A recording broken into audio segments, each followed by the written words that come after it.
गीता प्रथम अध्याय।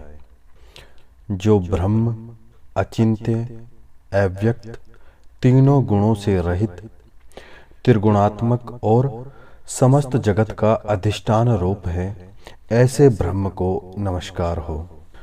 ऋषियों ने कहा, हे महाज्ञानी, हे वेद वेदांगों के निष्णात, प्यारे सूत जी, सर्व पापों का नाश करने वाले गुरु का स्वरूप हमें सुनाओ, जिसको सुनने मात्र से मनुष्य दुख से विमुक्त हो जाता है, जिस उपाय से मुनियों ने सर्वज्ञता प्राप्त की है, जिसको प्राप्त करके मनुष्य फिर से संसार बंधन में बंधता नहीं है, ऐसे परम तत्व का कथन आप करें। जो तत्व परम रहस्य में एवं श्रेष्ठ सारभूत है और विशेषकर जो गुरु गीता है, वह आपकी कृपा से हम सुनना चाहते हैं। प्यारे सूत जी, वे सब हमें सुनाइए। इस प्रकार बार बार प्रार्थना किए जाने पर सूत जी बहुत प्रसन्न होकर मुनियों के समूह से मधुर वचन में बोले, हे सर्व मुनियों, संसार रूपी रोग का नाश करने वाली मात्र स्वरूपिणी गुरु गीता कहता हूँ। आप इसे अत्यंत श्रद्धा और प्रसन्नता से सुनिए। प्राचीन काल में सिद्धों और गंधर्वों के आवास रूप कैलाश पर्वत के शिखर पर कल्प वृक्ष के फूलों से बने हुए अत्यंत सुंदर मंदिर में मुनियों के बीच व्याघ्र चर्म पे बैठे हुए शुकादि मुनियों द्वारा वंदन किए जाने वाले और परम तत्व का बोध देते हुए भगवान शंकर को बार बार नमस्कार करते देखकर अतिशय नम्र मुख वाली पार्वती ने आश्चर्यचकित होकर पूछा, हे ओमकार के अर्थ स्वरूप, देवों के देव, श्रेष्ठों के श्रेष्ठ, हे जगत गुरु, आपको प्रणाम हो। देव, दानव और मानव सब आपको सदा भक्ति पूर्वक प्रणाम करते हैं। आप ब्रह्मा, विष्णु, इंद्र आदि के नमस्कार के योग्य हैं। ऐसे नमस्कार के आश्रय स्वरूप होने पर भी आप किसको नमस्कार करते हैं? हे भगवान, हे सर्व धर्मों के ज्ञाता, हे शंभो, जो व्रत सब व्रतों में श्रेष्ठ है, ऐसा उत्तम गुरु महात्म्य कृपा करके मुझे कहें। इस प्रकार पार्वती देवी द्वारा बार बार प्रार्थना किए जाने पर महादेव ने अंतर से खूब प्रसन्न होते हुए पार्वती से कहा, हे देवी, यह तत्व रहस्यों का भी रहस्य है, इसलिए कहना उचित नहीं है। पहले किसी से नहीं कहा, फिर भी तुम्हारी भक्ति देखकर वह रहस्य कहता हूँ। हे देवी, तुम मेरा ही स्वरूप हो, इसलिए तुमको कहता हूँ। तुम्हारा यह प्रश्न लोक का कल्याणकारक है, ऐसा प्रश्न पहले कभी किसी ने नहीं किया। जिसको ईश्वर में उत्तम भक्ति होती है, जैसी ईश्वर में वैसी ही भक्ति जिसको गुरु में होती है, ऐसे महाआत्माओं को ही यहाँ कही हुई बात समझ में आएगी। जो गुरु हैं वे ही शिव हैं, जो शिव हैं वे ही गुरु हैं। दोनों में जो अंतर मानता है वह गुरु पत्नी गमन करने वाले के समान पापी है।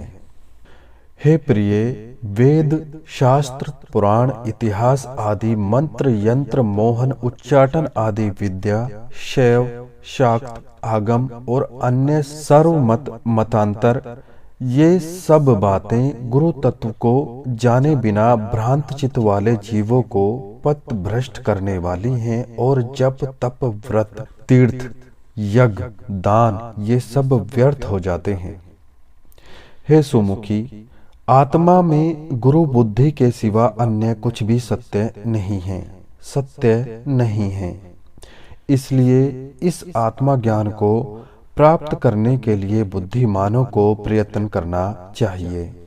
जगत गूढ़ अविद्यात्मक माया रूप है और शरीर अज्ञान से उत्पन्न हुआ है। इनका विश्लेषणात्मक ज्ञान जिनकी कृपा से होता है, उस ज्ञान को गुरु कहते हैं। जिस गुरुदेव के पाद सेवन से मनुष्य सर्व पापों से विशुद्ध आत्मा होकर ब्रह्म स्वरूप हो जाता है, वह तुम पर कृपा करने के लिए कहता हूँ। श्री गुरुदेव का चरणामृत पाप रूपी कीचड़ का सम्यक शोषक है, ज्ञान तेज का सम्यक उद्दीपक है और संसार सागर का सम्यक तारक है। अज्ञान की जड़ को उखाड़ने वाले, अनेक जन्मों के कर्मों को निवारने वाले, ज्ञान और वैराग्य को सिद्ध करने वाले श्री गुरुदेव के चरणामृत का पान करना चाहिए। अपने गुरुदेव के नाम का कीर्तन अनंत स्वरूप भगवान शिव का ही कीर्तन है। अपने गुरुदेव के नाम का चिंतन अनंत स्वरूप भगवान शिव का ही चिंतन है। गुरुदेव का निवास स्थान काशी क्षेत्र है। श्री गुरुदेव का पादोदक गंगा जी है। गुरुदेव भगवान विश्वनाथ और निश्चय ही साक्षात तारक ब्रह्म है। गुरुदेव की सेवा ही तीर्थराज गया है। गुरुदेव का शरीर अक्षय वट वृक्ष है। गुरुदेव के श्री चरण भगवान विष्णु के श्री चरण हैं। वहाँ लगाया हुआ मन तदाकार हो जाता है। ब्रह्म श्री गुरुदेव के मुखारविंद में स्थित है। वह ब्रह्म उनकी कृपा से प्राप्त हो जाता है। इसलिए जिस प्रकार स्वेच्छाचारी स्त्री अपने प्रेमी पुरुष का सदा चिंतन करती रहती है, उसी प्रकार सदा गुरुदेव का ध्यान करना चाहिए। अपने आश्रम, जाति, कीर्ति, पालन पोषण ये सब छोड़कर गुरुदेव का ही सम्यक आश्रय लेना चाहिए। विद्या गुरुदेव के मुख में ही रहती है और वह गुरुदेव की भक्ति से ही प्राप्त होती है। यह बात तीनों लोकों में देव, ऋषि, पितृ और मानवों द्वारा स्पष्ट रूप से कही गई है। गु शब्द का अर्थ है अंधकार अर्थात अज्ञान और रू शब्द का अर्थ है प्रकाश अर्थात ज्ञान। अज्ञान को नष्ट करने वाला जो ब्रह्म स्वरूप प्रकाश है वह गुरु है, इसमें कोई संशय नहीं है। गुकार अंधकार है और उसको दूर करने वाला रूकार है। अज्ञान रूपी अंधकार को नष्ट करने के कारण ही गुरु कहलाते हैं।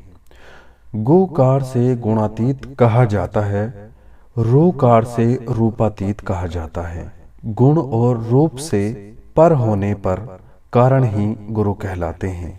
गुरु शब्द का प्रथम अक्षर गु माया आदि गुणों का प्रकाशक है और दूसरा अक्षर रूकार माया की भ्रांति से मुक्ति देने वाला परब्रह्म है।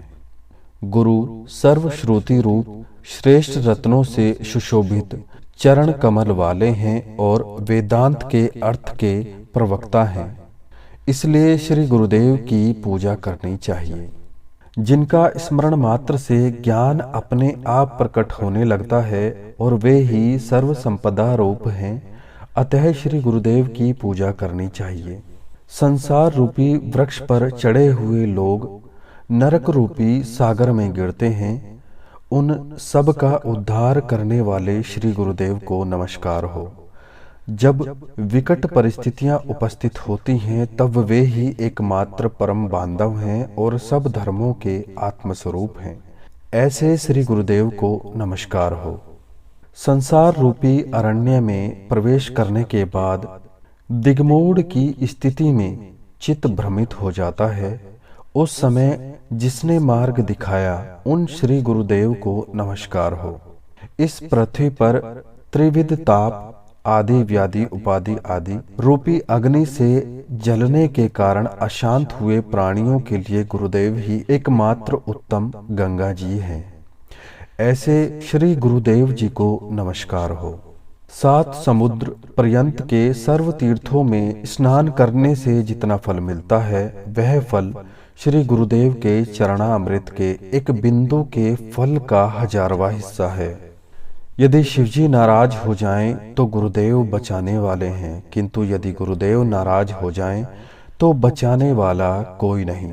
अतः गुरुदेव को संप्राप्त करके सदा उनकी शरण में रहना चाहिए। गुरु शब्द का गु अक्षर गुणातीत अर्थ का बोधक है और रू अक्षर रूप रहित स्थिति का बोधक है।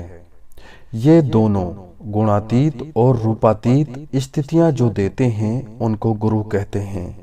हे प्रिय, गुरु ही दो नेत्र वाले साक्षात शिव हैं, दो हाथ वाले भगवान विष्णु और एक मुख वाले ब्रह्मा हैं। देव, किन्नर, गंधर्व, पितृ, यक्ष, तंबुरु और मुनि लोग भी गुरु सेवा की विधि नहीं जानते। हे प्रिय, तार्किक, वैदिक, ज्योतिष, कर्मकांडी तथा लोककजन निर्मल गुरु तत्व को ही नहीं जानते। यदि गुरु तत्व से प्राण विमुख हो जाएं, तो याज्ञिक मुक्ति नहीं पा सकता, योगी मुक्त नहीं हो सकते, तपस्वी भी मुक्त नहीं हो सकते। गुरु सेवा से विमुख गंधर्व, पितृ, यक्ष, चारण, ऋषि, सिद्ध और देवता आदि भी मुक्त नहीं होंगे। गुरु गीता प्रथम अध्याय समाप्त।